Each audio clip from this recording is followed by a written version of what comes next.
बातमी नाशिकमधनच आहे। इथं लासलगाव मनमाडसह विविध बाजार समितीमध्ये कांद्याच्या भावात मोठी घसरण सुरू आहे। आज कांद्याला प्रति क्विंटल केवळ 300 ते 400 रुपये किमान, तर सरासरी 800 ते 1000 रुपये दर मिळतोय।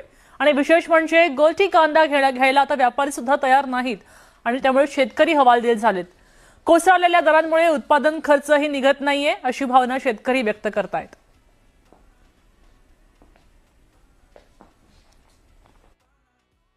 मी ट्रॅक्टरची पावती फाडली 5 रुपयाची नेमानी मार्केटची, आणि ज्यावेळेस फळका पाडला मी ते फळक्याचं पण त्यांना 40 रुपये दिले मी, पण मार्केट ते फाडल्यानंतर माझा ट्रॅक्टर पुकारलाच नाही।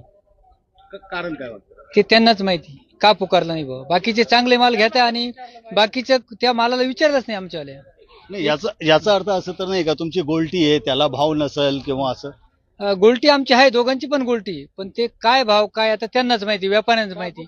शेतकरी ज्यावेळेस इथं येतो, शेतकरी म्हणजे व्यापाऱ्यांच्या भरोश्यावर होतो। आम्हाला जर त्या गोष्टी माहिती असल्या आम्ही तो माल तिथं आणलाच नसता। आम्ही गोल्टी भरून आणली होती। आमची गोल्टी तर मार्केट कमिटीला आणून पुकारलीच नाही।